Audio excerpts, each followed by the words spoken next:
went to Catholic school from 4th all the way to my sophomore year.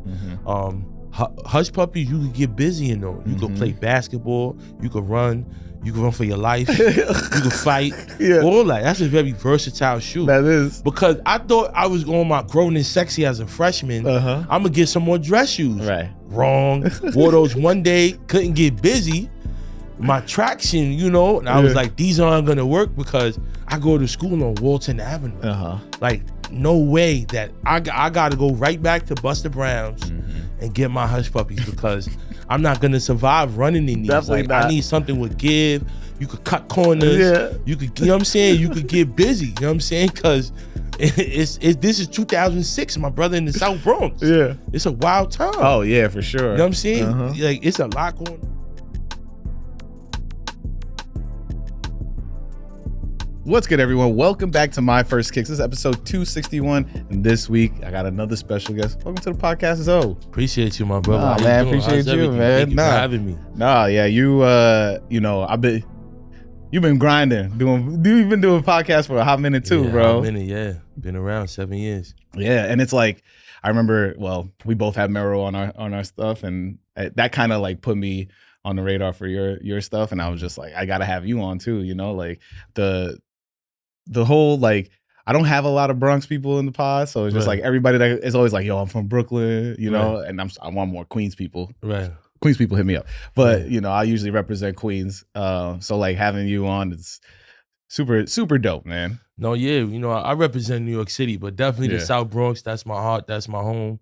The Mero interview was a big one for the Bronx, for New York City and the platform. Now he's the mayor. You know what I'm saying? Now he's the mayor, right? My First Kids podcast, a beautiful platform. I'm all about community. Yeah, you are. And podcast chat. So, I got hip to you and everything you're doing and how could I support you and put you in the chat and just grow, man. Everybody has their own niche. Yeah. Feel me? Everybody got their own thing going. So I just saw your platform, like, we got to push this. No, yeah. I mean, look, if you're not familiar, Conversations with Zoe, like, I think the topics you touch on are things that, we've seen.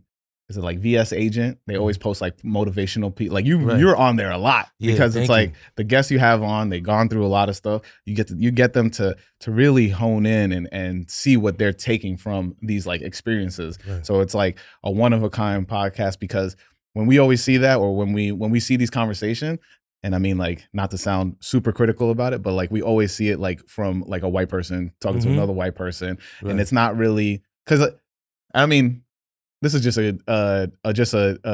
just like a commentary of what I always see. Right. Is like people don't really sit down, like people of color don't really sit down and talk about their experiences. Right. It's kind of just more of just like, it's always like comes from a space of like, you should do this. And because I'm telling you to do this, it means that you don't have to go through what I went through. Right. And I think that causes more of like I'm gonna prove you wrong, and then they end up going through the same thing you went through. Yeah, it's a very ego-filled conversation that you usually see where we're trying to one up each other, or it has to be a big bro, little bro situation. And for me, my reality is where I come from. Yeah, right. And 9 times out of 10, the guest comes from the same environment, right? Whether it's in another city, in another state.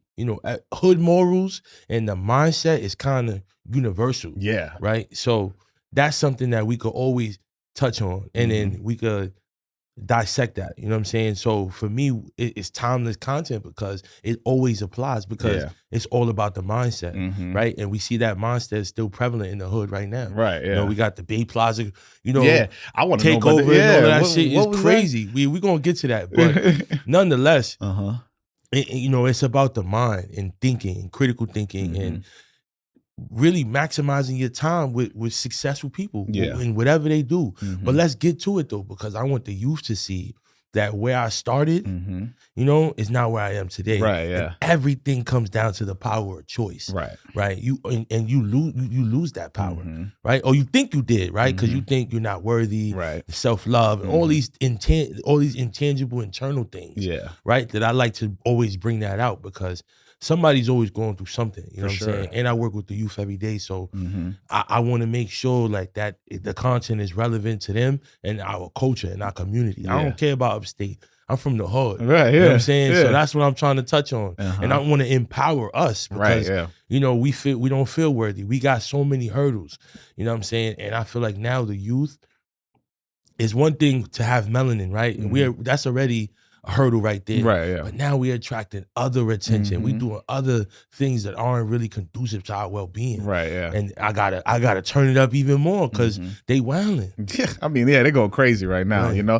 Or even like back, because you know, I've been watching you for a hot minute, and like Community is huge and stuff like that. But like even when I had this recent thought where it was just like, yo, I remember just like the knockout game and being afraid of like walking around a group of like kids and you're like, oh, are they gonna knock me out, or you know, like, or even back in the day, like when I grew up in Corona, I remember what was it? It was like $1.50. It was like $1.50 or something like that. People would just come up to people and just slice people, and you know, it's stressful, bro. You know what I'm saying? Like, we in war, bro. Yeah, we've been in war, bro. Every day. They don't know how stressful it is. Like, or this scenario, right? Every kid in the hood been through this. You see 5 people, and in your mind, you thinking of every scenario that could happen. Yo, 100%. Like, what if this dude do this, or this that happened, or I don't, and it's like, bro, there's no peace in that. You know what I'm saying? But as you get older, you get to control your narrative more, right? That's why education is so beautiful. It's so fly. And going to school is your opportunity, right? People say they don't have opportunity. You do. If you go to school, that's your opportunity. Make the most of that. I'm a maximize my opportunity kind of person. Make the most of everything put in front of me. I'm going to take that and 10x that. Yes. You know, every single time. So that's why we have to continue to promote education and doing the right thing. Yeah. And that's why I have Slice of Excellence. No, yeah. Shout out to, definitely talk about yourself. But before we jump into that, please support the podcast. Please hit up the Patreon, patreon.com/myfirstkicks. Hit that subscribe, hit the like. If you liked what Zoe was just talking about, leave a comment. Be like, yo, I'm gonna check out Slice of Excellence. I'm gonna check out the podcast. It goes a long way. It helps the podcast, and then you can also follow him on, you know, and Conversations with Zoe on YouTube and everything else too. But definitely talk a little bit about yourself and definitely talk about Slice of Excellence. Yeah. So you know, Lorenzo Bernardes Jr. Everybody knows me as Zoe now. I have the podcast, you know, where I'm the king of the sidewalk. So everything is about love, healing, and education, the power of choice, empowering the youth. But Slice of Excellence, that's my baby. You know what I'm saying? We trade report cards for pizza. So annually, throughout the whole school year, every month, we do perfect attendance pizza parties in schools across New York City, primarily in the Bronx. But anywhere I have a connection, I have a bridge, we do a pizza party there. Like right now, I just came from a back to school event with New Leaders Hoop in Red Hook, Brooklyn. Home of Carmelo Anthony and the Aki Way and all those things. So Aki Way was there, New Leader Hoop. Shout out to my guy Dre. Shout out to Unc. We did a give back. We gave away raffles, 3-point contest. We had a DJ, artist, 7th Street Burger. Gave me some burger and burger cards to give out to the community and the youth, and it was a beautiful event. So that's what I'm the bridge. You know, I connect the bridge, I connect the dots for the youth, and we do a lot of fly things for the youth. You know, we're very fly. We have our sneaker event, right, which is very prevalent to this podcast. Pick a teacher, pick a sneaker. You know, where we nominate teachers and students to go for an in-store shopping experience. Definitely shout out to Up NYC. Shout out Up NYC for doing that for us every year. Shout out to Fat Joe, Ruby, the whole team, Dior, everybody over there. For the love, you know what I'm saying? I love seeing that. Every time you post that, I'm like, I gotta it's Christmas, bro. It happens at the end of the year. It's a beautiful event, and we show love to educators as well. You know, students, educators, and people forget everybody's financial situation is a little different. You feel me? You might be rocking those kicks for the whole year. Right? Or until tax season, or whenever your parents could spare a few dollars to, you know, get a new pair of sneakers, that's you. And that's it. There's no switching up. So usually you probably got a solid color like black. Your parent wouldn't buy you those. Nah, definitely not. You gotta what we doing with those? Right? Like Sauconys and all that. Like you can't. Nah, you got to get a more solid color, right? So it's got to last as long as possible. You got to put different fits with it. You know what I'm saying? So pick a teacher, pick a sneaker is empowering because it's pre-selected, but we give out fire, Black Cats, all that. You know what I mean? So, and if you don't like it, we switch it out, or I give you cash. So you're gonna leave happy. Yeah, exactly. Like, and you got 7th Street Burger in your belly, so you got fed, and it's all love. You got out of school for a few hours and you know, it's man, it's better than my birthday that day. Yeah, I swear. I mean, I see you light up every time you talk about giving back, man. It's beautiful. It's beautiful to see. So let's jump into the question that I ask everybody each week, and that question is, what's your first kicks? What's that first pair of sneakers you absolutely needed to have? My first pair of sneakers I absolutely needed to have were a pair of Air Max 95s. Yeah. Which colorway? With the orange, with the gray and the orange on the top. Not the infrareds. It was just a regular. It was just... Yeah, it was, you know, infrared, but they have the orange, the neon. Yeah. So that whole colorway. The Air Maxes were more attainable. Yeah. Feel me? So Jordans was a higher price, right? But if you go to certain sneaker stores, you could do 2 for $200, 2 for $250. You know, move around for them. You know what I'm saying? So did you have like a spot? Yeah, I had a few spots. You know, I had a spot on 3rd Avenue. You know, shout out to Michaels, shout out to London Boy. A few spots on Fordham. I don't know the name, but you go to the top over there by the 4 train on Valentine. Go early because you might get robbed. You know what I'm saying? That's that time. that's that time of year. So, but it was just something that I could work with my dad, and I can get more of them because Jordans were out of my price range, right? Yeah. But with these 2 for $200s and different price range, and when the price dropped at Foot Locker or something like that, you know, Air Maxes. Well, I was the Air Max king. Air Max 95, 97s, killing them. I had all the colorways, all the flavors. You know what I'm saying? And I could get more of them, right? Like, so and then also I learned to like not go completely broke over buying a pair of sneakers. So like, okay, cool. I have $200. I spend $120. I got $80 to my name, right?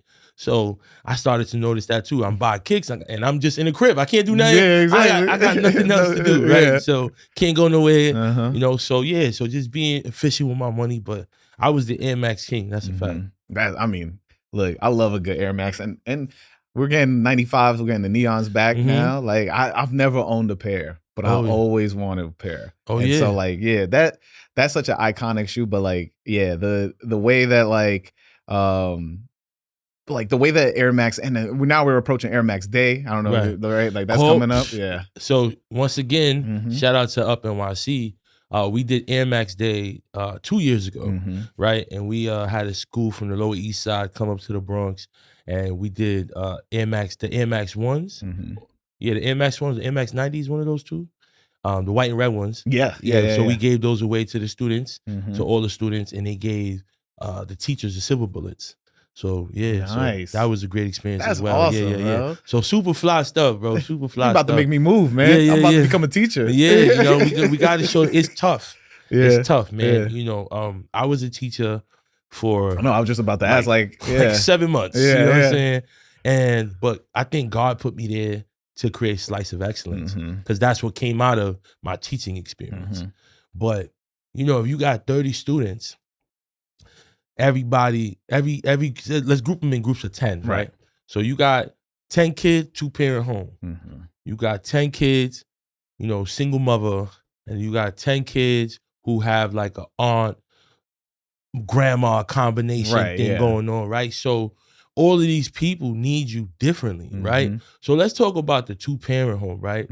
I gotta now do positive follow-ups, right? Because my attention is all the way over here with the other one, let's say co-parenting, right? So instead of the grandma-mother combination, let's do co-parenting in that one. So we got the single mother 10 and we got the co-parenting 10, right? So the co-parenting 10, I now got to lock in with whoever the child's in on the weekend, right? Because Monday through Friday, they good. They with Mom Dukes. And then I understand Dad wants to be a superhero over the weekend, but then Monday, homework is not done. So now I got to holler at Pops in a very loving way. But like, you know, maybe Friday, y'all get that homework done, and then y'all coast the rest of the weekend, right? Because now when y'all switch off on Sunday, or whoever homework is not done, and now y'all are, whatever. Now you know what I'm saying? But listen, it's a routine, brother. You feel me? And get that done Friday, Saturday morning, and enjoy your weekend. Because I understand you trying to make up for the time, have fun, and all of those things. But then the kids that got it together, now I have to find time to make positive phone calls and give that reassurance to those families, right? Because there's no problems on that side. Everything is done exceeding expectations. So now I'm doing the heavy lifting with the single mothers and the co-parenting situations, right? So it's a lot, and you're divided in many different ways. And honestly, there's 8 to 3:30. No way. If you're really gonna be an impactful teacher, right? Quote me. I don't know. Like, if you're gonna stay within those hours, doesn't work. No, definitely not. It just doesn't, bro. You have now. I don't know how big the classrooms are now, but is it still 40? Is it still 40 kids? It depends. Some schools, like my high school, we're 20 or less. Yeah. But some public schools, I know charter schools, Success Academy, they trying to rack them up in there. So you got 35, 38 kids in the classroom. I'm very I've read some stuff on Success Academy, and I'm like, that's where I did my 7 months, by the way. You know what I'm saying? Yeah,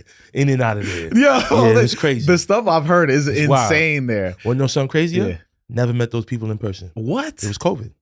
Oh, snap. So how do I have the same experience? Yeah. And I never met those people in person. I don't know, man. Crazy. That's wild. That's crazy. Wild. And it's because as soon as every time you're in Harlem, if you watch a YouTube video in Harlem, they just pushing. You get served Success Academy videos the entire day, just being like, bring your kids to Success Academy. And then I was like, you know what? Let me see, what is it? I've looked at the glass door or whatever, and I was like, and then there's people like, yeah, they just they drive, they really make you work for that money. Oh yeah, the money is good too. If I would have never left Success, I could have probably been an AP by now. AP, probably principal, but you got to give in, right? And how do you say it? You gotta look the other way, bro. Yeah. If you could do this, and look this way, you good. You gonna be all right. Yeah. I won't even say his name. Yeah. My brother gave me my brother who gave me the opportunity. God bless you. I love you, bro. You know what I'm saying? It's all love. We older now.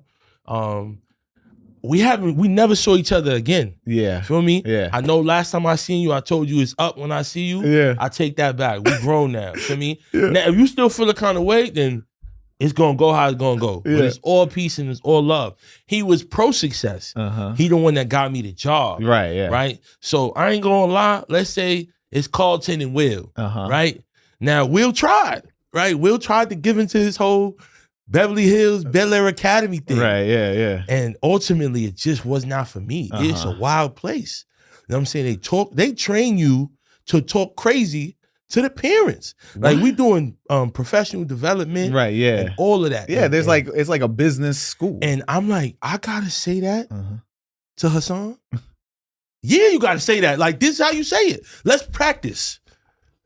What you got? I need the scenario now. We got all right, cool, perfect. Right. My shout out to my nephew. Yeah. He go to Success and he working out for him. Right. But they gave my brother, the mother of my brother's children, right, that trying to save his mama. They gave her a run for her money. Yeah. Listen, that lateness, tighten that up. Okay, cool, right? Lateness number 2. Hey, what's going on with those latenesses? We've spoken and we documented this on September 4th. You were late. Now September 6th, you're late again. September 7th, we don't know if this environment is for you. Already? I don't know if this is good. I don't know if this is a good fit for your child and your family. Is everything okay? Are you guys struggling? But hey, if it's not for you, there's the door. Yeah. That's insane, dude. It's a school. No, it's not a school. We have 20,000 kids on the wait list. So I could replace that seat tomorrow. But the kid is already, here. No, the kid is in here. You don't have to be here.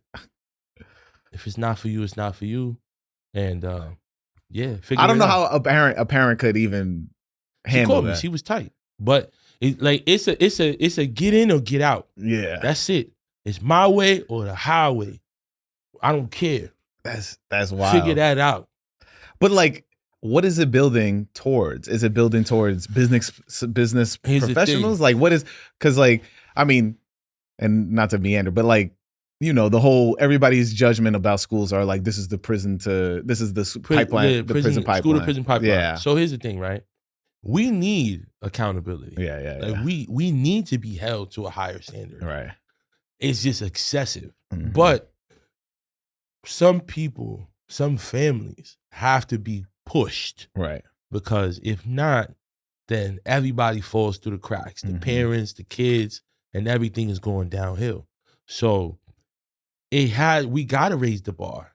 And it is doing that. But it's also is exploiting and taking advantage of Black and brown people. Right, yeah. Because that's what y'all pushing. That's what y'all selling. Right. But you need to, so how do you protect your child? You gotta be involved. If you're not involved, then that's where all the school trauma and people talking to your kid crazy and all of that. Right. And then you can't have, and I understand, but you need an adult. Right. Like your child cannot be your translator because it's not going to hit the same. They just trying to translate in what the language what they know, but you Mm-hmm. need an adult to be like, no, bro, that's not good. Mm-hmm. And this is what they meant. Right, yeah. And that way you can make a better decision. But remember, you won the lottery to go to this school. Right, yeah. So as an immigrant parent, right, you know, as a person coming from, you know, hardships, you think you did something good. You did, but now it comes with a lot, right? It very rigorous, very data driven, and just a tough environment. But some kids thrive. Some kids thrive in that environment. And the ones that don't, you go back to public school. Right. So it's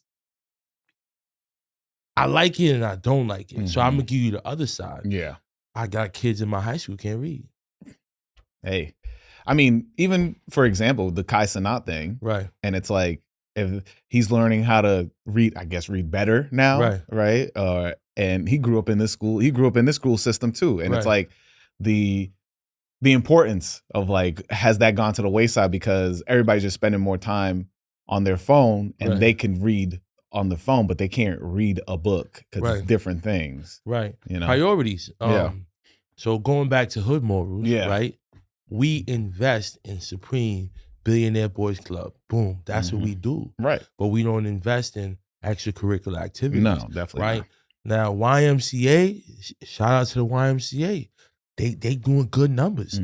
Swimming for 10 weeks is $160. Yeah, that's good. What's that? $16 a week? Right, yeah. 10 Sundays? Let's go. Yeah. That's a pair of kicks. Right. But nah, we don't got it for that. Nah, we got it for the kicks. We got it for the kicks. I need my kids to look good, but nothing's going on up here. Right, yeah. So being in that system, also having Slice of Excellence, I see these things in real time. And it's just a priority thing, right? We don't care and we don't invest in those things. Right. We don't even look that way. Kids is walking around with $1,200 jet. You imagine, you know, the Merm era, all that. Yeah, I talked about it recently. Yeah, you were getting robbed. Yeah. You know what I'm saying? But now the kids is $1,200 moose knuckles. Now the price is triple, 4 times more. Yeah. And they all walking around with them. I know, yeah. I've seen all of them. Yeah. Flavors of them. How? Crazy. I mean. Rent. And think about it. Jacket, a band. Black Cats is what, $250? Right. If you got them retail. Right. The purple jeans is $200. Your spider hoodie is $400 or $500. Right. You a ticket. Yeah. $2,000. And you got 5 kids like that. That's 10 bands right there. You know what I'm saying? But barely have life insurance.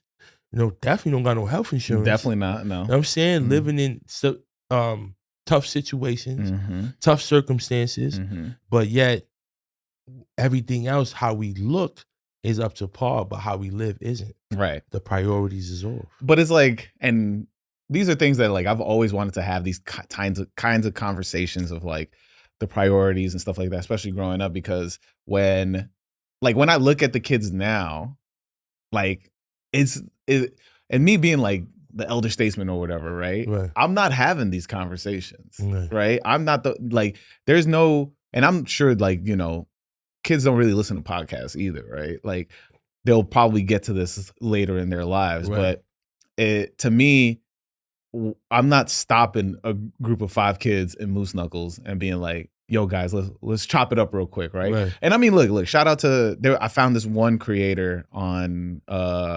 Instagram recently, and he does like, he'll be like, yo, let's go eat something healthier. Right. And super fire. Like he'll approach kids. Like they went to like a pizza shop. They were trying to get a pizza. And he's like, yo, if you don't get that pizza, I'm gonna come with me. Let's get something healthier. And it's like teaching them that. Like, yo, you should eat healthier, right? But like, I'm not gonna make a video where I'm gonna go to like 5 kids. I feel like I'm gonna get jumped, you know? That I don't know where to build that where it turns into just like, I mean, yes, I need more people like you within the school system, or like my boy Scrams, who was the first episode this year, second episode this year, but like that are integrated into that lived the learned experiences that and can actually communicate it to the younger generation, where they look at it and be like, you know what, you're right. But it's like, I feel like as a person that's like, I wish I could stop more people and be like, yo, you know, I know what you're going through, and I know that you want to put up this like this veil of like, you know, social currency. Y'all should fuck with me. Like, you want to put up this veil so that you don't have to worry about the stuff in the crib, or you don't have to worry about like your grades are suffering because you don't know what your future is gonna be. It's just like, it's hard. I feel like, to me, like even saying that out loud is daunting, because if I think about like when I was younger, I was like, I spent a lot of time online, like looking for sneakers and stuff like that, but only looking at them. I never bought them. You know? 23 is back. Exactly. We was on 23 is back like once a day. Exactly. Like, you know what I'm saying? And I'm Nike SB guy, so I was always on NikeSB.org and stuff like that. So like I was building community like that, and now we don't really have that. A lot of these kids is like, you know, on Roblox and you know, Fortnite, and that's where they build community. Like the only reason I brought that up is because I learned that like a lot of kids now that like are into the Moose Snuggles and stuff like that, the expensive stuff, they all used to just be on Roblox, like doing like crazy, making games and doing crazy shit on there. And so it taught them that like, oh yeah, if I got the cool stuff in the game, I should have the cool stuff in real life. You know? So I don't know if you got like advice for anybody that's listening to this of like, how can we get in front of these kids? I mean, listen, there's always elementary schools, middle schools, you know, getting where you fit in, you know, reach out to schools, go talk to the kids, go back to your old stomping grounds, any middle school you went to, any educators that you know. Really, it's all relationships. Everything that I do is through my network and relationships, and also reaching out. You know what I'm saying? So if you went to a elementary school or middle school or high school, that's always a good place to start. Hey, I'm an alum. This is what I do. I would love to talk to the, you know, career day or different things. A lot of high schools have different electives, so maybe they can get you in for like a little 20 minutes and go in front of those kids. But I would say, you know, quarterly, every 3 months, maybe 3-4 times a year, just get in front of a group of kids and go to a local school.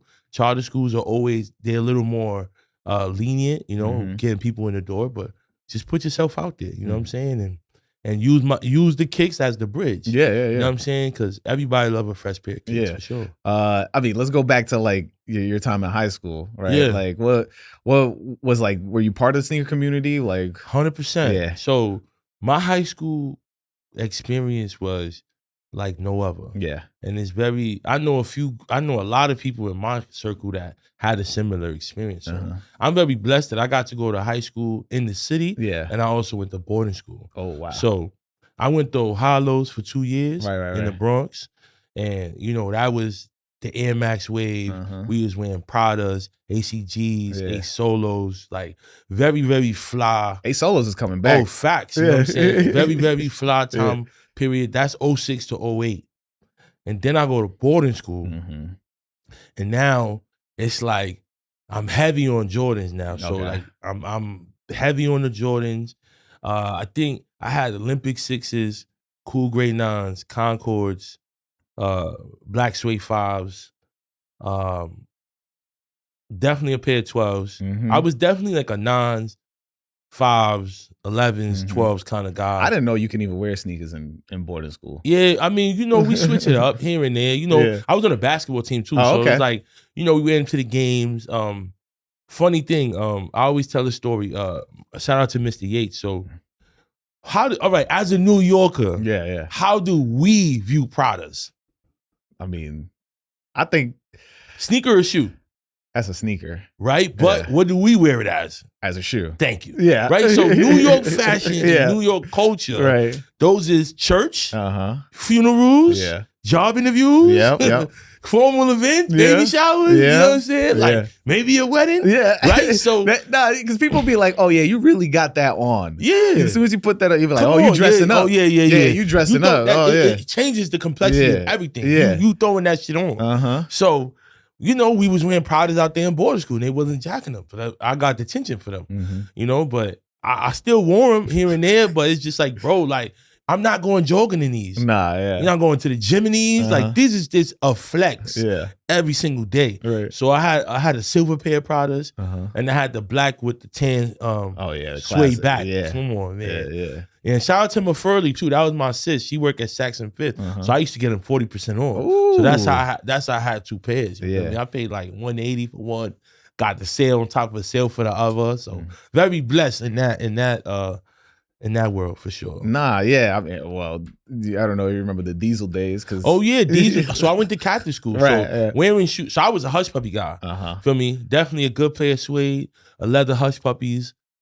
That was all of Catholic school. I went to Catholic school from 4th all the way to my sophomore year. Hush Puppies, you could get busy in those. You could play basketball. You could run. You can run for your life. You can fight. All that. That's a very versatile shoe. That is. Because I thought I was going my grown and sexy as a freshman. I'm going to get some more dress shoes. Right. Wrong. Wore those one day. Couldn't get busy. My traction, you know. And I was like, these aren't going to work because I go to school on Walton Avenue. Like, no way that I got to go right back to Buster Brown's and get my Hush Puppies because I'm not going to survive running in these. Definitely not. I need something with give. You could cut corners. You could, you know what I'm saying? You could get busy. You know what I'm saying? Because this is 2006. My brother in the South Bronx. It's a wild time. Oh, yeah, for sure. You know what I'm saying? Like, it's a lot going on. You got the gangs. And all of that is coming in, and you had. I always bring this up. Well, this gang, this DDP. That's 2008. That's 2000. Come on, that's a very prevalent time. We almost got packed up by DDP one time. No on way. Dominican Independence Day. No, we was in the Heights. That's crazy. Of all days. You know what I'm saying? So that's the beginning of Trinitario and all of that. That whole becoming more prevalent. So it grew from the Latin. So I grew up in the Brook Avenue. So I got Nietas, I got Rough Riders over there down on Batanzis, Bloods, Crips, and Latin Kings. And then boom, Trinitarios is there. So it was a lot going on. But once again, the power of choice where you have to, and it's not easy. I'm not saying it's easy, but you have to decide where you stand. Right. And I'm a sidewalk guy. I declared that at 13 years old that I belong in the sidewalks. I have a brother who's a part of the Rolling 30s Crips. I have another brother who's Blood, and that was a choice, right? But it wasn't for me. I didn't feel comfortable with that. Baseball, books, and girls. I don't want to say the other word, but we used to say Triple B's. You know what I'm saying? I was part of Triple B's. Baseball, books, and girls. You know what I'm saying? That's what we was doing. Be respectful on this podcast. Be respectful. You know what I'm saying? Women's Month is coming up. Exactly. You know what I'm saying? But it's something that I felt comfortable with that. I never felt comfortable with aggression. If we had to get to it, that's one thing. Defend yourself. But to go out of my house with that energy, that's a lot of energy going to something that's not productive or conducive to my well-being. So, and for tough guys, that's a lot of energy too. There's a lot of tough guys out there. A lot. You know what I'm saying? So I don't want to pretend because I don't want to have to fight every day. It's too much. Everybody's pressing you. Pressing you. Because mind you, right? I'm a sidewalk guy and I got stories for days. And I never look for no trouble. But guess what? You outside, you in a basketball court, you in different hoods, you traveling home from school to your house and things happen. So imagine now being on the other side, how much more happened. That's too much. And I'm already stressed out with the little that I have. Right, exactly. Right? It's a lot. On the bus and the train, trying to figure out what kind of jacket that's fly, but not too much attention. You know what I'm saying? I don't know if we have that even now. No, they don't. They don't, because it's so much more accessible. Right? Our parents wasn't putting shit on credit cards for us. It's paying outright. Now you have Klarna, Afterpay, all of these things. Now, my parents would never do no layaway for me ever. You know what I'm saying? That's not even a thing. If you can't afford it, it's not for you. Pop started getting money. He started doing better for himself. So life elevated more. And I could go work with him and earn money. So that also changed things. But kids aren't being given positive incentives. Like they're just being given it for overcompensation for what I didn't have. Right? That's the majority of these parents. I know. I made that conversation. Well, I made that conversation. I said this in a conversation recently too, where I forgot who I was talking to, but it revolves of just about like why are the kids now not as motivated to get things now? And I was just like, because we work so hard ourselves as millennial parents, worked hard and went without so that their kids can have what they always wish they got. Because we came from parents that we need to just change our lives. Right. Like they're like, we're out 35, I got a house, this, that. Right. We don't got that because we spent all our money on sneakers, video games, like stuff that we were like hoping that we can get now. And then when we got older, we're like, we got to catch up on all the stuff. And then it's like, okay, now I have a kid. I'm gonna just get them all the stuff that I wish I had. Right. So it trickles down, and then those kids are like, I got everything. Right. I don't really got to work now. So like, but see, it's a there's a long-term effect. Yeah. To short-term decisions. Right. Because in the long run, how are you going to be able to sustain this lifestyle? How are you going to be able to afford these things? Right. Going back to education, that's your opportunity. That's your ticket. So what are we doing without those things? And it's funny, a student called me yesterday and I told him, I know the manager at Chick-fil-A. And before I said that, I told him, the goal is to get money. Right. That's the goal. Right. And guess what? People going to talk if you broke or whether you got it. Yeah, exactly. Honda, Benz, criticism. You're not escaping criticism. You're never escaping But who cares? Because you want bread in your pocket, brother. Yeah. So listen, I know somebody at Chick-fil-A, a very good friend of mine, probably make something happen for you, right? Now, remember what the goal is, because I know what you're thinking as a 19, 20-year-old kid, but the goal is to get money. Right. Right? So I'm a dean at a high school. I coach a travel baseball team. I do security on Friday and Saturday nights. Right, yeah. So security, anywhere they play freestyle, it's an old spot. You know what I'm saying? 35 and older. I'm chilling there. You chilling. I'm chilling. Little thing. Obviously, it's the Bronx things get what? It's very calm. Hey, young blood. Yeah. Let me get the Northern Bronx, let me in there, area is calm. They feel like they own the spot. They regulars. But hey, I don't know you. You don't know me. Get your eye. I'm gonna call you one time and one time only because it's protocol. But once I know you, you good forever. Right, yeah. There's nothing to talk about. And you gotta hustle. The hustle is so separately. Right, yeah. No one is too good for anything. Guess what?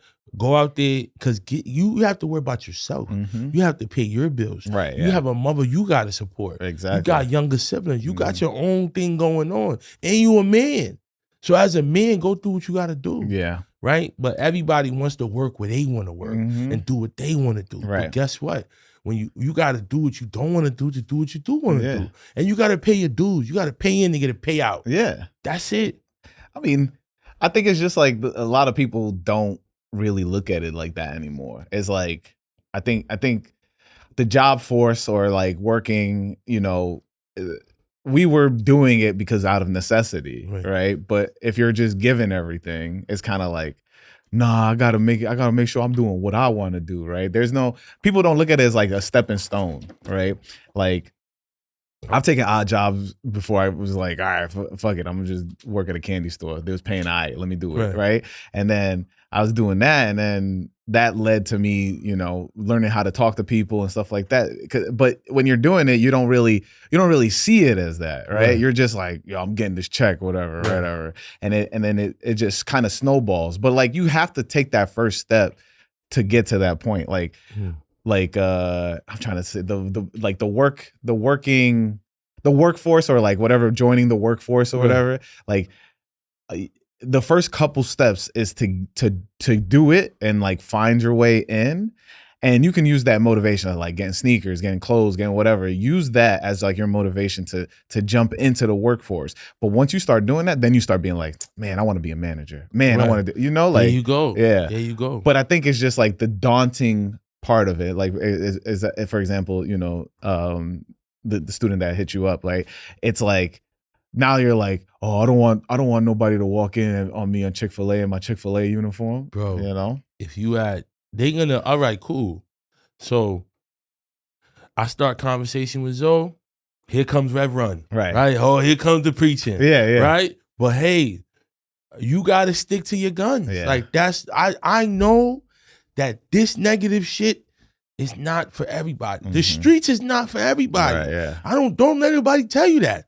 Shout out to 21 Savage and all those people saying, I've been saying F the streets forever. Yeah. For over, I'm 33 years old. You date back, you can even check my Facebook. Go back 10 years ago when I was 23, same message.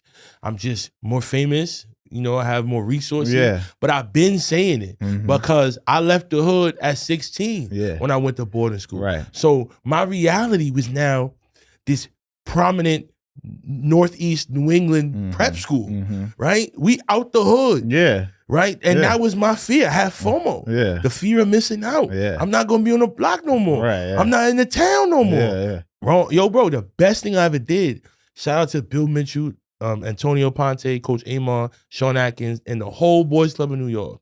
There's one in Queens as well. There's the Abbey Clubhouse. There's one in Harlem. There's one in the Bronx now. There's one in East Side of Harlem, Uptown, Jefferson Clubhouse. And they did boarding school placement, right? So that's how I ended up playing sports for them. And then I ended up being on the showcase team. And that's how I ended up at Suffield Academy in Connecticut, right? And life has never been the same. Right, very prestigious institution. Study hall every day. You know, classes, great sports. We went to school on Saturdays. Yeah. So I mean, because you're not public school, and then I was out of town. So now I got to play by their rules. Right. But it gave me structure. It gave me discipline. OD. And there's a bag. Somebody paying a bag $50,000 for me to be here. That's crazy. So now I can't. There's no time to play here. Yeah. Right. I gotta show up and also be grateful that I'm here. And I also had somebody that saw something in me that I did not see in myself. You know what I'm saying? Shout out to Mo Knowledge. I was on the phone with him yesterday. Conversation with Zoe was something that I was a little discouraged about because all of the backlash, like all the negativity, all this corny, all this, or that. But he's like, nah, you going the right way. Wait. You said when you started, you was getting that? Yeah, facts. Why? Because it's true. It's the truth, right? Who wants to hear the truth, right? Who wants to hear that I should be taking care of my children and not be on the block all day? Right. You don't want to hear that. No, yeah. Right? Who wants to be held accountable for spending money? Who wants to be held accountable for my priorities being off? Yeah. Right? I'm on the block. I'm the person he's talking about. Yeah. Right? He's describing a person like me who runs a whole block but don't take care of his kids. Right, yeah. It's true. Yeah. Who wants to hear the truth? So we got to denounce it. We got to tell Gordy, and Gordy's my nickname. We got to tell Gordy he's corny. We got to tell him it's whack. He's preaching. We don't want to hear that. We have to because he's not lying. I mean, that's right. I mean, and I want to manipulate kids. Why is he telling kids not to join gangs? Right? He never been in a gang. He don't know it's not that bad. Right? But I had a brother that went to Rikers. I have gang member brothers. I know what I'm talking about. Right, yeah. Right? So I want to empower those kids to go to school. If he's doing that, then I'm getting less members. Yeah. Less people to manipulate. Yeah. Right? He's talking too much truth on it. And then boom. Now COVID happens. Now I'm like, this is gonna make or break me. Because I complain about time, I complain about this. Guess what? I'm gonna run it up. Yeah. So I did 57 episodes in 2020. Yeah. Right? And I start interviewing people. So now my creative mind starts to connect with people that I know that I can take this story and give like a blueprint to the youth. Right. So shout out to my brother Tone Dollars. You know, he does the stocks and the trading and all of those things, flipping PS5s and credit cards. And he had the financial literacy thing going. And that's how, fast forward, I interview people from Earn Your Leisure, right? You got the Master Investor, you got Ian Dunlap, you got Troy and Rashad and all of those things happening because of my friend that told me to read Rich Dad Poor Dad. Right. So now financial literacy. So going back to boarding school, who are my friends there? Yeah. What are they into? Right. They reading the Wall Street Journal. Right. I'm in Cali with them. They getting up early in the market. Right. Yeah. Right. They like, yo, come Zoe, sit down. This is what you got to do. And if you want to be a part of the circle, then I need you to be a part of these conversations. Right. Because I would just keep sleeping, go outside, hit the strip, BSing. Right, yeah. But they like, nah, like this is gonna change your life. And you need to start investing your money. You need to, so I've been in the stock market 7-8 years now. Damn. From the conversation with kids that I went to boarding school with. And now I got a platform. I gotta put us on. Right, yeah. Right? I gotta bring all of that back, all of them resources, the tips and the advice back to the hood, because we don't think like this. We have the money, but we just don't see it as valuable. I want to feel this. But guess what? Apple is a great stock, right? We have AirPod Max Pro, we got the AirPods, we got the phone, we got the tablets, we got the Apple stick and all of that. Yeah. You know what I'm saying? It's a great company that you've invested so much money in. Put your own money into it. You. So I told people during COVID, I was in Apple 2018 when it was like 450. COVID went down to 116. I say, yo, this is a great number. Apple's like 270, 280 today. Yeah, double your money right there.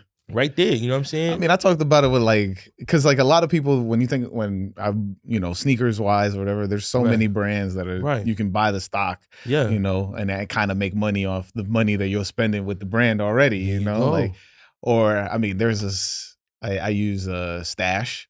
Stash, I love Stash. Y'all have to sponsor these podcasts. Yeah, for real. Right? Stash out. We are long-term advocates. We love your platform. We could promote financial literacy on this. Yeah. You could do financial literacy in the school with the kids. Yeah. Right? Good bridge with the sneakers and the stocks. Feel me? Because there's a stock market for sneakers too. Yeah. And the value of them and all of those things. Yeah. And that's entrepreneurial. But we also have to think long-term. Right? As a person who's buried both of his parents, you gotta think about tomorrow. I know YOLO is fun. Yeah. Yeah. Forget it. Yeah. Spend it. Blow it. Throw it in the air. Throw it in the air. It comes and it goes. Yeah.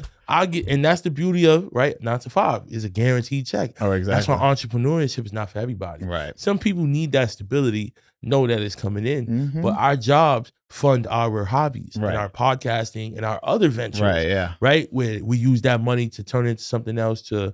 Right. Yeah, to further it along. But I don't know, just like long. I mean, even just talking about like longevity and like podcasting. Like now we're being like, there's so many other podcasts that are just being started because they got a ton of money, and then we've got our small stuff where we're trying to get this in front of people, and it's like we're trying to work our hardest to get in front of people with clips and all this stuff, and it's just. It's a daunting task again. Like I'm saying, we're daunting too many times. But like it's a daunting task because it's like we want to be, especially when we do something like this, where we want to be of use, like we're of service. Like we're trying to help people at any given time where they can pick up this conversation and be like, you're right. Like I should probably not join that gang. Or or for me, it was just like, oh, maybe I shouldn't spend that money on that sneaker. Maybe I should save that money and buy that stock on Nike or like something like that. But or just even like, because I've been getting people that work within the sneaker industry because everybody knows how a sneaker knows the end part of it. We buy it, we spend the money, but did you know that you can be part of the process? Right. But like it's harder for us because we don't necessarily have something that's like, yo, this guy talking mad crazy on his podcast. I gotta pull it up. I feel like that's like so hard to kind of get across that people should be listening to more things like our stuff, because when we want to hear, people should want to hear the stories so that along their journey, they can look back and be like, yo, this looks like something that I've heard before. And now I got that red flag. Oh, I can kind of curve around it or figure out my way through it or get over this hill that I think that's coming up, or, like, that. I think this is more what podcasting should be, in my opinion. I think your digital blueprint and your legacy is astronomical, bro. What you're doing with this platform is beautiful. I mean, I appreciate it. You too. Oh, thank you. But but this moment is about you, because you love yourself, you love this platform, and you're pouring love into our community. Yeah, the hate comes and goes, so we need this. So just continue to pour into us, and everything else will come into fruition. Agree. I mean, yeah. Because this right here is gonna stand the test of time, right? So you talk about the VSG agent and all of those things. Most of those clips are years old. Yeah, but it stands the test of time. It's still relatable. Yeah. People still on the same BS today, but you still need the valuable, informative content, right? Because the thinkers, even rappers are rapping again. Yeah. Right? So we back. And you're here, you've been doing it, and all of those things are gonna come in unison. Yeah. But we just gotta keep going, right? Yeah. And God, at the end of the day, bro, God has allowed you to continue. So whatever it is, the purpose in this platform, continue to still seek it, because God is gonna unveil that to you. Yeah. 1,000%. Yeah. I agree. It's like, I'm not saying I'm discouraged. And I mean, like, you know, I feel like you took a break. No, I not really a break. Yeah. So, let's get to that. Yeah. So look, I started off 2026 with Bell's palsy, bro. Oh, wow. Half my face was numb. No way. Crazy. You know what I'm saying? So that was it's crazy that's a disease that you just wake up with. Yeah, you just wake up with it. But it said hereditary stress. Yeah. Or you got bit by a tick. I think for mine was stress. You know, co-parenting is tough. Right, yeah. It's tough, bro. I hate it, bro. But you can't it's so many life lessons that you learn in co-parenting. Yeah. Right.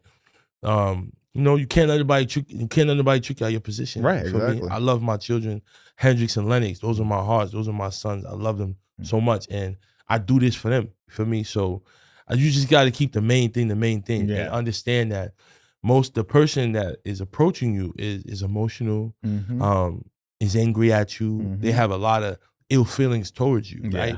And if I return that back, then that makes me you. Right. Now there's two of us. Right. Now it's even worse. Right. So I have to continue to lead with love and be patient and be kind. Right. Because that is going to serve a greater good in the long run. Right. With my sons. Right. You've only seen me pour love and respect into your mother. You've never seen me talk ill about her, talk bad to her, and any of that nature. Right. Because once again, I'm a part of a generational curse, right? My father had 4 sons before he was married. Wow. He got married. I got 2 brothers. All 3 of us have a baby mother and 2 kids. So that's why no more kids out of wedlock for me. And the next child I bring into this world is going to be under a marriage, through a covenant with God. Yeah. That's the only way. You know what I'm saying? So then navigating a new relationship with co-parenting and kids, it's a lot, but you know, you got to find ways to still be there for yourself, right, while be there for everybody else. It's tough for men, and I feel for a lot of men, I see why people are like, you know what, F this. Yeah. Right? Yeah. But continue to fight, my brother. Right, and yeah. For women out there, you know, especially a person like me, and I know a lot of men are going to relate to this, I look for my children. You are not looking for me to look for my children. Right, yeah. I look for them. Yeah. I am there for them. I provide for them. I take care of them. I love them. I'm not only financially there, but I am all the intangible things, the love and the hugs and, you know, the sneakers and the haircuts, whatever it is, I am there for Hendrix and Lennox, no matter what. Right? So how you feel towards Lorenzo is one thing. How you feel towards their father is another thing. Right, yeah. And when we separate those things, we'll have more success. We're still in year 1 of this new co-parenting situation. But at the end of the day, I just got to continue to stay close to Christ. Yeah. Because Christ is helping me co-parent. And stay prayed up, my brother. And then, I mean, the podcast? The podcast, right? Yeah. I'm letting God have his way. You know what I'm saying? We are taking a more, I want impact no matter what. Right, yeah. Right? So the industry is weird, right? Because I'm in the music industry standing on my own. Yeah. I'm same person you see. But those people are not your friends, right? And some are, some aren't. I could say Graph is really my friend. Yeah. You feel me? DNA, right? But those are also people that do really well for themselves, right? And you have other people that on a lower tier that they're trying to hold on to every little that they have. Right. Yeah. So, and then they have their family and their village to take care of, right? I'm blessed. I work in the DOE. I'm a dean at a high school. Yeah. So I don't have to cut him, and do any shiesty, sleazy business. Right, yeah. Because it's guaranteed for me. Mm-hmm. Right? I know if I don't podcast, I still make money. Right, yeah. Right? I have great health insurance. I have a great life. Mm-hmm. And this is something that I choose to do. And I choose to invest my time, money, and resource into. Mm-hmm. Right? So the podcast is coming out when it comes out. I went crazy for years. Yeah. Right? Like that's how we got to 250 something. Right? Right, yeah. But I'm not chasing the big interview. I'm just chasing something that's gonna move and continue to impact the minds and the hearts of our community, right? So I got a lot in the tuck, but it's just a matter of timing and when those things are gonna happen. Yeah. Because now that I've done all this work, I can now be like, okay, I could now approach this person because of the body of work. Right, yeah. I could now, these things make more sense, right? I've built it to a level where more people fit, right? But I also want to continue to bring Christ into the equation as well, right? Yeah. And you can't force those conversations because you got to watch those people because you may be saying something now and then you really promoting gambling and all these other things. So I'm just taking my time. Also, you know, I got a few friends that were incarcerated and back home. They were on the show. So now, like, really showing you guys people who have gone away and back home and telling those stories. Right, yeah. And that takes time too because, you know, you also want them to acclimate to being back home. So I'm not running as fast as I was before. I'm just taking my time and making sure everything fits and makes sense. Yeah. For myself and for the audience and for the youth because that's how we get Bay Plaza. Right. Right? We get all of those crazy things going on. So we got to be more intentional. And I'm just taking my time and being more intentional with the platform. Yeah. And I mean, it's all about intent. Like, you know, I've always felt like you move intentionally. Oh, yeah, for like, sure. And now it have to be even more. Right. Right? Because God is the center of my life now. Right? See, everything you saw, Lorenzo was the center of his life. Right? It wasn't God. It was God was my number 2, not my number 1. He's my number 1 now. Right. So not that I'll never interview another porn star, but that was a different time in my life. Right, yeah. Right, where that was funny, it was entertaining, it was spicy, as they say, right? But if I do something like that, it would have to make sense of how we can tie it back to where we are because, you know, lust is a dangerous thing. Right. Right? And PORN is something that many people struggle with, men and women, right? So that's why I'm getting in front of that too. You know, I make content about it and people are like, wow, like I struggle with that as well. Like, look what he just said. He just put all of that on Front Street, but it's something that we have to evolve from as well. Yeah. And how we view women as well. As men, how we view women, how we approach them, how we treat them. You can say, cool, we in Brooklyn. You know, matter of fact, we in Queens, we in Corona, we chilling. Right? See a beautiful young lady. She passes by. You know, that's a beautiful young lady. We can acknowledge she's pretty, but we don't have to say everything else. We would say, yo, hey. Now you telling I do this. No, we don't have to say that. Nah, yeah. That's a little, but we raise hood morals, right? It all ties back to hood morals when we come from our neighborhoods and how we view women and how we view other young men, and now your value is in how many women you've been with, right? And that does not make you valuable, right? It does not give you identity because take that away. Who are you? What you doing? Where you going? Right. Basically nowhere. Nowhere. It's a fast track to nowhere. Yeah. Right. Being fly. You know, spend money. Is that your identity? Fast track to nowhere. Right. So we have to have a balance. But we have to know who we are in all of these things, in all of these spaces. So I'm a man of God, I'm a father, and I'm a man of my community. Yeah. And my job aligns with all of those things. Yeah. Right? From being a dean to Slice of Excellence to the message I want to put out on the podcast. It all aligns with the youth. And that's me. I'm the youth plug. Yeah. And I called myself that before I actually understood everything that came with that. Right. Yeah. I connect the bridge. Right, 7th Street Burger. Those is my peoples. Right, yeah. And I connect the bridge to the youth. I'm not from Red Hood, Brooklyn, but I know Dre. I know my brother Damo. They from Brooklyn. Yeah. They got kids that they can help out. So let me pull up over there. Yeah. 7th Street Burger started in the Lower East Side, where we were doing the after-school lunches, right? Power of social media. He reached out. Now we doing after-school lunches in the Lower East Side. Yeah. I'm from the Bronx. Who knew 5 years later there would be a 7th Street Burger in the Bronx now, right? Who we haven't done our collab yet, crazy. But we going there, right? Yeah. They grew crazy. But now I'm using 7th Street Burger to bridge the gap and bring it to these events. So now back to school events, events at the schools, what New Leaders Hoop. So now they don't have to do community work. They're a burger spot. Right? But through our relationship, they like, Zoe is going to go do good with what we give him, and he's going to seek all of these things.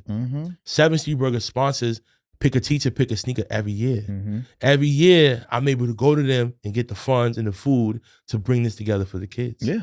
And I mean, that's invaluable, because now you're creating stories, a positive story and a positive outlook on a child, especially from a child from the city. Like people don't understand, or unless you actually grew up in a city, how wild it is. You know, I mean, you touched on Bay Plaza, and so I have no clue what happened. Here's the thing, right? People, and once again, going back to being intentional of where I come from. Right? I'm from the hood.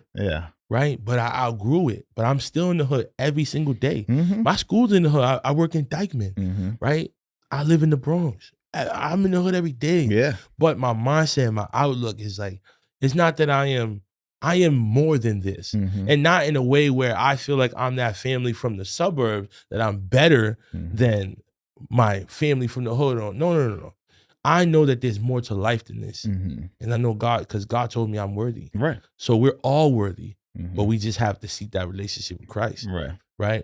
Now, going back to Bay Plaza, there's a lot to unpack, but let's just talk about the parents, right? When you overcompensate, you want to give kids things. What are you teaching them? I'm very pro BTA, you know, belt to ass. You need it, right? And there's a difference between discipline and abuse, right? Now, anything you do where you discipline your child, whether you hit them or you talk to them, whatever, that's discipline. Right? Obviously, you know, you boiled the belt, and you know that's abuse. Crazy. That's abuse. You know what I'm saying? But hey, like, you have to understand that there's no authoritative figure that can now talk to your child. So the teachers, they telling teachers SMD every day, all the time. That's crazy. I would tell you that as a joke at the park, but I would never say that to our science teacher. Exactly. Yo, Mr. Shootery, SMD, that's wild. It's wild. Right? So imagine that's how your mom talks. And then that's how you talk. Right. So there's no filter. You talk to an adult like that already. So it's no difference. Right? So the police can't police, right? We got Mandani wants to defund the police, which is stupid, right? He don't live where we live. Mandani, you don't live in the hood. Show me where you live at. Show me your apartment. We in the hood every day. So we can't police ourselves, and the police, the NYPD, they have to do what they need to do. Right? Because me and you, we don't got time for that. You're not going up to those 5 kids with the moose knuckles, I'm not going up to those 5 kids. No. And I am. But we both got to do it then, if that's how it's going to go, right? We both got to go to Corona in the Bronx. And no, we have people that we pay with our tax dollars who do that for a living, to protect and serve us. And we got to empower them. We got to build that relationship. We can't. It needs to be a working. It needs to be a working relationship. Everybody, we all in. We're all in every hood in New York City and across America. The police and the community, we are all in this together. On our High School Musical flow, right? All in this together. And if not, then that's where we get the separation and the distractions. We don't know the policies that they pushing and all of that stuff, because you got to read the fine print with those people. But don't tell us that in the hood that you're going to take away our protection, because we're not calling Mandani when something happens. We're calling the NYPD. We're calling 911. And that's what we need to be doing, right? But also, we got to change our mindset from, oh, fuck 12, we don't do the pig, da da da da. No, those are human beings too. No, yeah. There's bad teachers. There's bad people everywhere. You're gonna have if a bad. I always say this: a bad person is a bad person. A bad person is a bad person. There's no a matter bad what. bank teller. Yeah. You know, remember there's white collar crimes, right? So in corporate America, there's just other things going on that we're not in those environments to be a part of that. Right. But there's things going on, right? But guess what?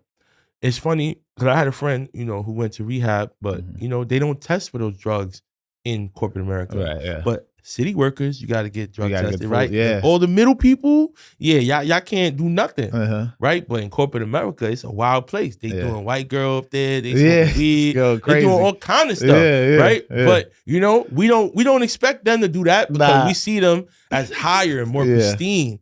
But guess what? Now you got a great city job, city benefits, but now we're gonna police you, right? And we're gonna put you in this box where you can't do nothing, right? Because you're a city worker, right? But meanwhile, it's way worse up there than what they got going on. So Bay Plaza was very irresponsible. Don't wild out with the consequences, but there has to be consequences, right? Yeah, right, because these are the SMD babies, right? These are the Zaza and chopped cheese babies, right? The poor diets, poor parenting, poor community, poor education. Yeah. So it's everything across the board. So guess what? For the people that aren't from the city, when you come and teach in the city, you are responsible for our children. So don't come here for your tenure and your pension and to ride off into the sun. No, kids got to learn. Everybody has to be held accountable on this. But the kids did bad. Yes. And I'm not gonna shy away from that. Nah. They did bad because they terrorized our mall. There's millions of dollars in damages and vandalism.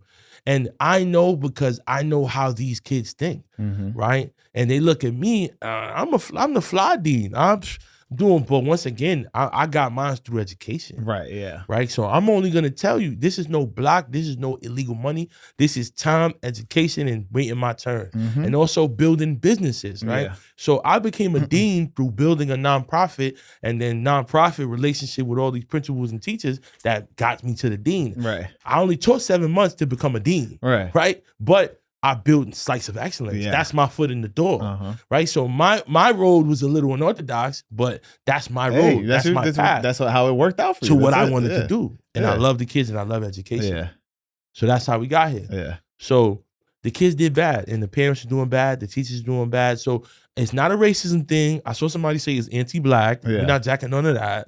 What they did was very stupid. Very stupid. Very careless, very dangerous. Very dangerous. Because I'm a avoid police contact kind of guy. Yeah. And you guys put your line in the fire, running from cars, getting chased. Thank God nobody got shot. They was gonna go to Edenwald houses, which is these really bad projects in the Bronx. And thank God they didn't do that. Because that's why I made that post. Like, don't go to Edenwald. No, yeah. It's a no-fly zone over there. I know Edenwald from community work that I do in Edenwald. It's a different world. When I go to Edenwald again, come. I'll invite you. Right. It's different. It's different. Yeah. And I'm from the Bronx, and I've never been there. Jeez. Never been there. Nah. It's up there in the 200, in the 220s, in East Gun Hill Road. It's too far. Different. It's too far. Different. Yeah.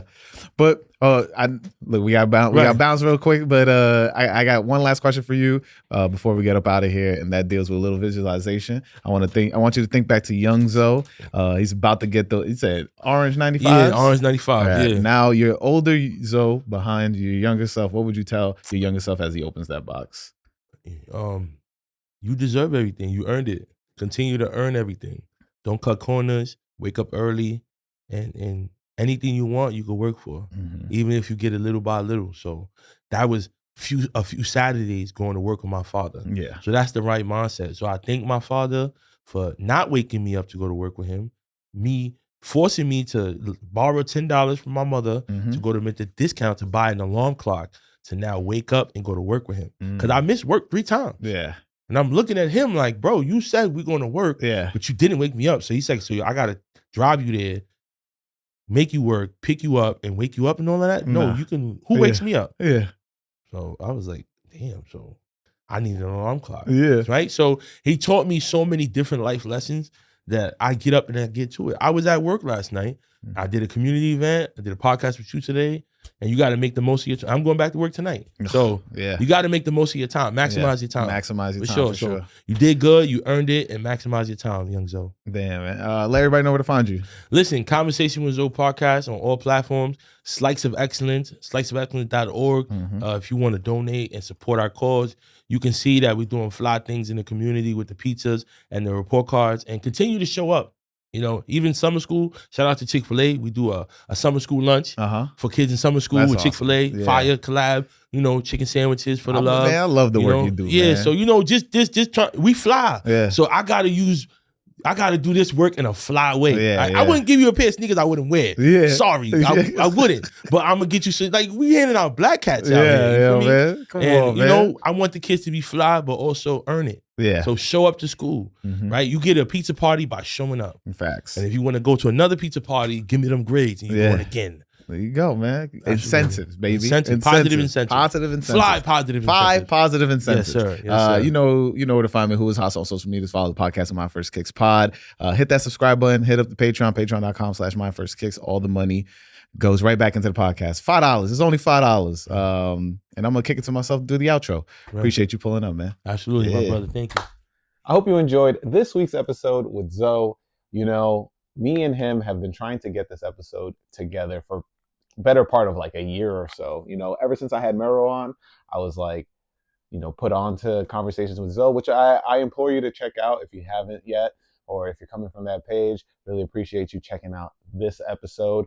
I'm super appreciative of the conversation we've had, especially this week. It was a bit of a different conversation because, you know, he works within the New York school system and he's very in front of a lot of these kids. If you follow him after watching this episode, you'll see how he's like super integrated within the kids, and, you know, he's a dean of a school, which is super dope. And I think that in order for us to continue to make sneaker culture grow beyond the mainstream views that we currently see in these current days, I think it's pivotal to talk to these people, or people like Zoe, you know, like AD Sneaks, Aaron, a lot of these teachers, all the sneaker teachers that post every single day.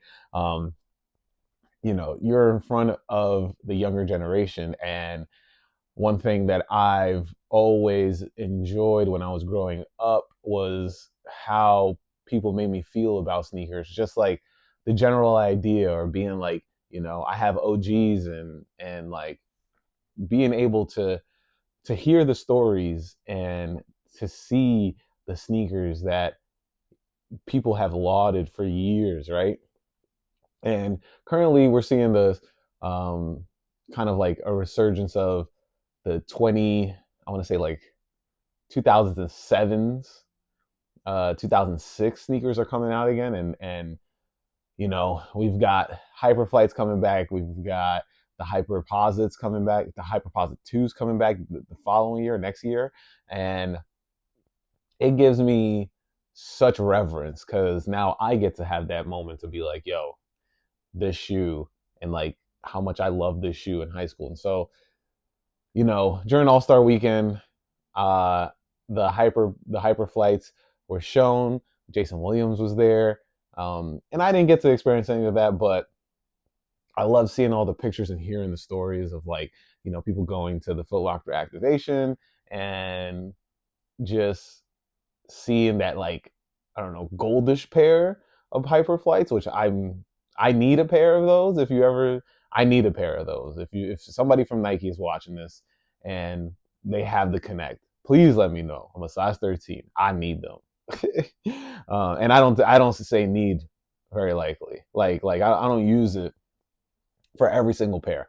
Like, I need those. I need the Virgil Abloh, what is it? Archive, the VAA all white, off-white ones. I need those. Like, those are two pairs I absolutely need. And so it's just been really cool. Like, this conversation was really, really dope in my opinion. And hearing his journey and like working within the school system here in New York, hearing the craziness about charter schools. But I I really implore you to check out some of his episodes of his podcast, Conversations with Zoe, because he really sits down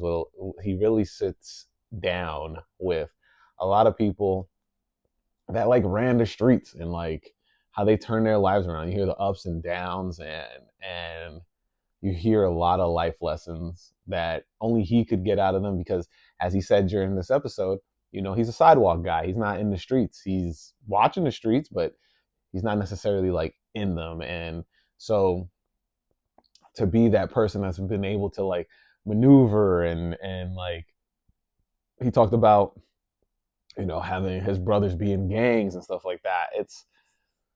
It was super dope. And so I implore you to check out his podcast. It's going to be linked in the descriptions of this podcast, of course.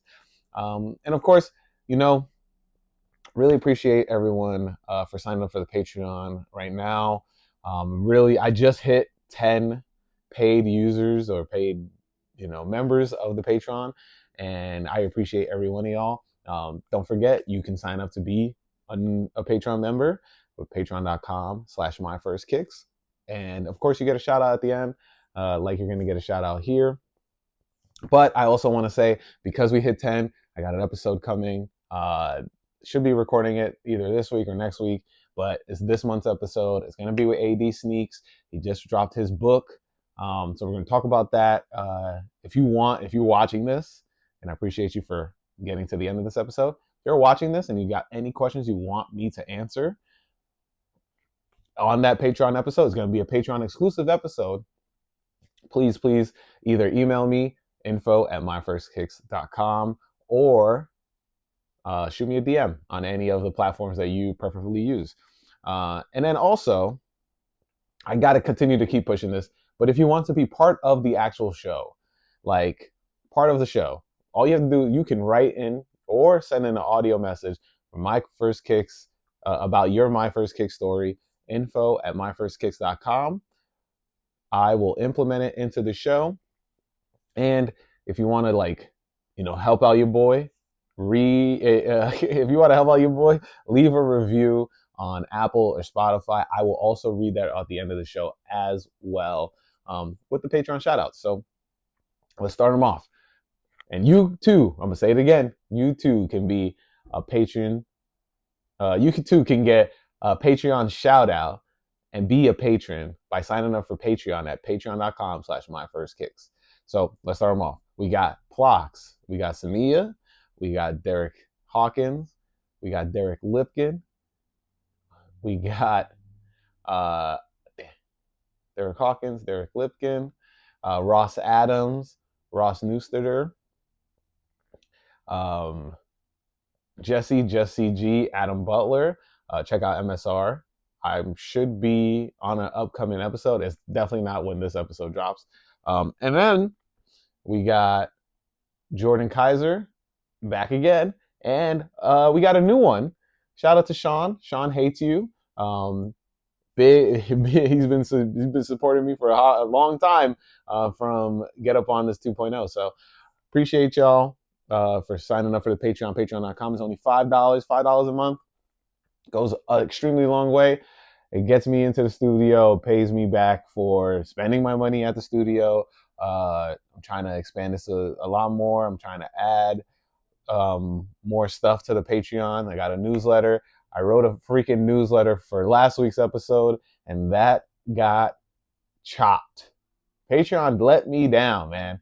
Patreon let me down. I had spent maybe like 2 hours writing a full newsletter, putting pictures about the hyperflights, about the hyperposits, about the Coda episode, and going to the studio session with Coda. It was like super dope. And I'm thinking like, yo, I'm going to have, you know, this saved. Like I could just come back to it and finish it up before I dropped the episode last week. No, got clipped. So it is what it is. I'm going to write another one.